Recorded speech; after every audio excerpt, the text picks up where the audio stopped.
Yippee-ki-yay, guys! Welcome back!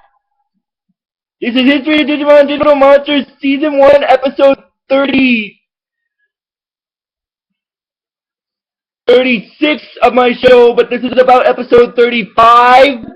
And before I actually start talking about it, again, I just want to mention to you guys, thank you for your support with the channel, stuff like that, and helping me through that. And like I said in my previous video, May the 20th of this year is coming up, and that is, like I said, the 1 year anniversary with my channel and stuff. And then so what I might do is when I do if I'm still working on a series by the time May 20th rolls around, like what I'll do is I'll put a description I'll put something in the description saying my 1 year anniversary with my channel, stuff like that, and I just thought I'd get that out of the way for you guys. And once again, I just want to mention to you, thank you all for your support with the series, stuff like that, the views and stuff. It's really helped out a lot, and stuff like that. I just thought I'd get that out of the way. Anyway, getting into it, before I start talking about this, I just want to mention one last thing. After I finish all 5 seasons of the Digimon series, I'm going to do a history on another anime series, like probably a more teenage appropriate one, like one I have on Netflix and stuff. And since there's a 4-year time gap between the original series and the sequel series, what I might do is I'm going to do a little side project, like probably a review of a movie or something like that. I just thought I'd also get that out of the way. Anyway, getting back into it, this is History of Digimon Digital Monsters, Season 1, Episode 36 of my show, but this is about Episode 35. Now, and just so you know, and before I start talking about it, I want to mention to you guys what Episode 35 of Season 1 is called in the English dub. It's called Flower Power, which is kind of an appropriate title because of the fact that, in this episode, we finally will get to see the final Digivolve form of Phantomon. I won't explain who that form is until I get to the point where it shows up. Anyway, getting into the actual story of the episode, it starts off with my oldest mom waving his hands like this, and he's like, "Soon now, not in fire or ice, but in fog. In fog. This world will be mine." And then he's got this maniacal laugh and this thing spinning around him. And then Mimi's walking with Phantomon, and then when she sees her father showing up, what happens is, when she sees her father showing up, she tries to hide Phantomon and stuff, and then he's wondering if she's okay. And what happens is after that, she says that he's wondering what she's doing all the way out there and stuff. And she said that she was waiting for him. And then what happens after that is she's wondering why he's late and stuff like that. And then basically what happens is he said that it's because of the fog. Now, I won't give much away about the fog, but I can just explain to you guys. The fog that's in this episode and in the next episode is not a natural phenomenon. It's my oldest man is doing and stuff. He basically what he does is he creates the fog to cut off all access in and out of the city so he can locate the 8th child and stuff like that using Garamon and stuff like that. I just thought I'd get that out of the way. And then what happens is when it goes to where Mimi is with Talon, when they're in Mimi's house, she said that she could have pretended she was a stuffed animal or something like that, but she has a reputation for good taste and things, and then Palmon starts getting a bit upset. He's like, "I'm in bad taste? Is that what you're saying?" And then what happens after that is basically what happens after that is Mimi's saying that she didn't mean it like that and stuff. And what happens also is then then Mimi, then Mimi's mom and dad are eating, and her mom she tells her dad that Mimi's mom tells her husband that she made it like, herself. She calls it chicken fried rice with whipped cream and strawberries, which is kind of cute. It's kind of a good thing. And then she says that she's outdone her, and he says that she's outdone herself, and she's wondering if she likes it and stuff. And then what happens is she said that she's dying, and then when Mimi shows up, she says that if she's dyeing her clothes pink again, which is kind of weird. Oh my god. Anyway, what happens is then it goes to where Ty and Kari are and stuff, and then I'm wondering if they're okay, and then the doorbell rings, and then what happens is after that, Ty's mom answers the door, and then the Pokemon come in and grab her and stuff, and they need to, and then they try to find. And when the Bakumans try to get Ty and Kari, Agumon shows up, but then the Bakumans manage to get away with Ty and Kari's mom and dad, and then what happens after that is what happens after that is basically then Sora's mom shows up. Then then there's this little incident in Sora's apartment where some Bakuman are attacking her home, and then Lilymon uses her spiral twister attack that I explained, and and then when Sora's mom sees that Lilymon can talk, she freaks out. She's like, "You just talked! I didn't know you! I thought you were some kind of stuffed animal!" Which is kind of funny. Oh, it's funny. And then she says that life's full of surprises, and where's the soccer field and stuff.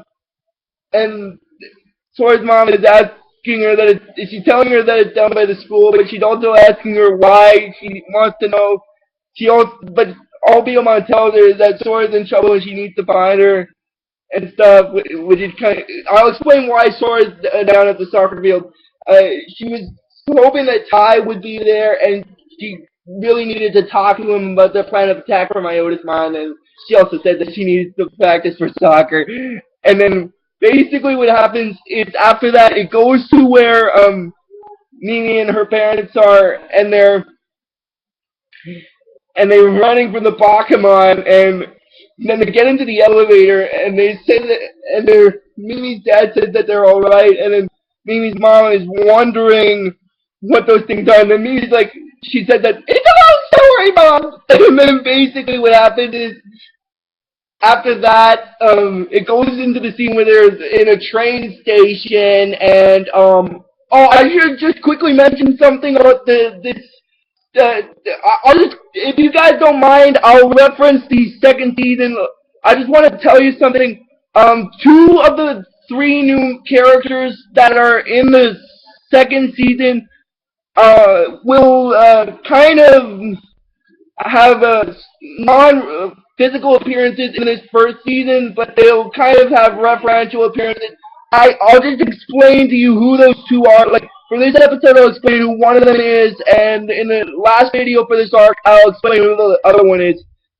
However, I won't explain who they're. I won't talk more about them until I get to the second season for you guys. I just thought I'd get that out of the way. Anyway, what happens is after that, then there's Digimon. Then when it goes to where they are in the train station, the Digimon shows up, and when it's he's basically a ghoul with a scythe kind of thing, and he's got all those Pokemons with him, and he said that his name is Phantomon. He's like, you wouldn't want to be near him. I'll just explain who the ghoul-like Digimon is for you guys if you don't mind. His name is Phantomon. Basically what Phantomon is, he's like a Spectre kind of Digimon, and his special attack in this first season is called Shadow Scythe, which is basically that gold scythe that he swings around and stuff. And then basically what happens is they separate the kids from the parents, and then when it goes to where Myotismon and Gatomon are, Gatomon says that he's not as strong as he thought he is, and then then he's telling him that power is something I wouldn't be concerned about, especially if I were you, especially since you don't have any, you little traitor. And then what happens after that is basically what happens after that is, basically what happens after that is, basically what happens after that is, it goes to where Sword's mom and Lilymon are, and then they say that they'll follow them and find out where they've taken Sora. But before they go, Sora's mom asks Lilymon if Sora hates her, and then she says that she doesn't. And then it shows a flashback scene to episode 27 of my show, but about episode 26, where Sora is saying that she realized that her mom loves her all along and stuff like that. And then when Sora's mom finds out that as well, she's a little kind of happy and stuff. And then later on, it goes back to the scene with the Phantomon and the Phantomon in the convention center, and then Greymon shows up, and then Ty's mom freaks out, and she says that it's another monster. And then basically what happens is Ty's telling his mom that this monster's on their side, and then Ty's wanting Greymon to get his mom, and then what happens after that is Phantomon starts attacking, and then Greymon is telling Ty that he's losing it. They'll get their mom later. Right now, they gotta get out of there. And then what happens after that is later on, everyone's in the convention center along with Mimi and stuff like that. And what happens after that is, I'll explain. I'll reference if you guys don't mind, I'll reference the second season. The character, two of the three new main characters that are in the second season actually kind of gets referenced in this episode. I'll give you a quick little reference about who he is. He's another male character, and he kind of plays soccer like Ty, and his name is Davis Motomiya. I'll explain more about him when I do season 2. I just thought I'd get that out of the way. And then when Mimi and shows Phantomon showing up and stuff like that, basically what happens is Sora said that that Phantomon will be their trump card for later and stuff, which is kind of funny. And then she walks over to where Ty and Kari's mom and dad are, and Ty's mom's upset because he thinks, for all they know, that monster has devoured the children already, and Sora's telling Ty's mom that monster's on their side, and they got friends with truth and justice and stuff like that, which is kind of funny. It's funny a bit. And what happens after that is basically what happens is when they're trapped in the convention center, then Mimi's mom starts freaking out and stuff, and then what happens after that is basically after she calmed down, after she was freaking out,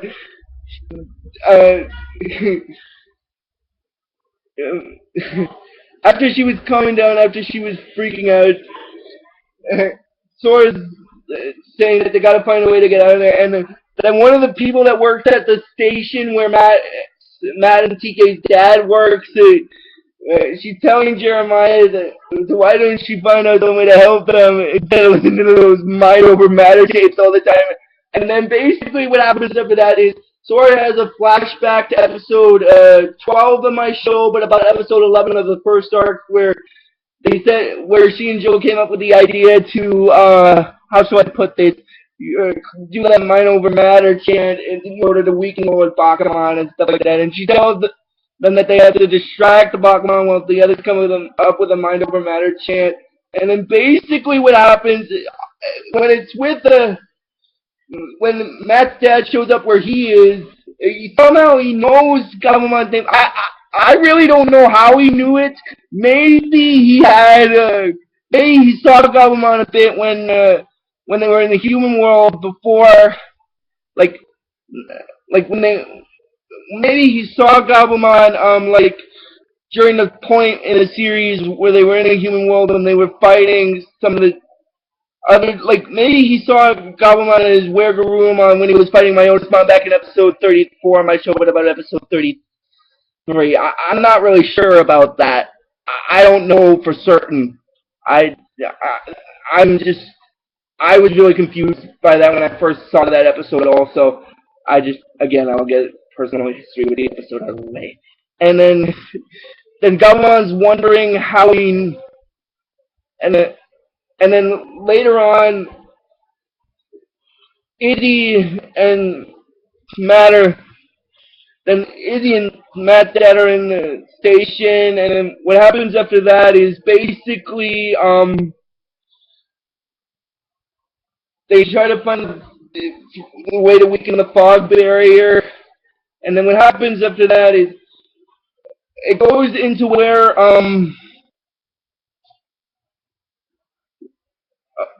what am I doing? Sorry guys, I'm getting ahead of myself with the episodes, and I'm sorry. Anyway, getting back into it, what happens is, after that, Mimi's dad, like, tries to, then it's dark, like, then this weird Digimon that looks like a evil version of Tyrannomon shows up. Now, I'll just explain who that Digimon is if you guys don't mind. He is a version of Tyrannomon. He's a different version of him because if you guys remember back in episode 19 of my show, but about episode 18, which was the second arc, I said that there were two versions of Tyrannomon that showed up. This is the other one. He's called DarkTyrannomon. Now, basically, he's like the real Tyrannomon, except he used to be a good Digimon, but then he got corrupted by an evil computer virus, and his personality did like a 180, stuff like that. Oh my god, that's hilarious. That's kind of funny, guys, that is funny. And after that, what happens is, basically, oh, but before I continue with that, somehow, like I said, somehow Matt Dad knew Gabumon's name. Like, I don't know how he did, really. I just don't know how. I am confused by that. I was confused by that when I first watched it, and I'm still confused by that to this day. I don't know how. Anyway, what happens after that is basically me telling her parents that they should probably get away from where they are, otherwise they could get hurt in the process. And then what happens after that is, after they get away, she's getting a bit upset, where she says that, my oldest mom will rule the world, and her parents will have to suffer, and there's got to be something she could do. And then her crest of sincerity glows, and then it goes to the scene where they're digivolving to the ultimate level. Now, if you guys remember back when I did the midsection of the series, I stated that Pokemon and Gomamon wouldn't digivolve to their ultimate forms until later on in it. Pokemon actually digivolves to her ultimate form in this episode, but Gomamon won't digivolve to his until the next one. I just thought I'd get that out of the way. And basically what happens is after that, it goes to the scene where they're digivolving to the ultimate level, and Pokemon digivolves to her ultimate form, which is called Lilymon. And basically, what Lilymon is she's the final digivolve form of Palmon, and her special attack in this first season is what's known as Flower Cannon, where she shoots this green energy blast out of her hand and stuff, which is when it forms a flower and stuff like that. I just thought I'd get that out of the way. And then basically what happens is when her character bio shows up, she says that she's Palmon and Pokemon rolled together. This is just her fully digital form. It can be called Lilymon. And then she's asking me, is she in bad taste? And then Mimi's apologizing for what she said about that. And then Lilymon is basically saying that her wish is to save her family brought her into existence. And she said that she's a really special girl, even though her wardrobe sometimes clashes and stuff. And then she's wondering what she means by that. And then basically what happens is she uses her another attack of hers, which is called Flower Reed. Now, it's not basically an attack, like it's a counter virus kind of thing. It's a thing that counteracts computer viruses. It's not really an attack, but it's kind of effective in this case. And then in the next scene, my oldest son shows up, and then he banishes DarkTyrannomon back to the digital world. And then basically what happens after that is Lilymon says that my Husman is such a bad sport, and then then my Husman's like, "You meddlesome little flower child! It's time I plucked your petals!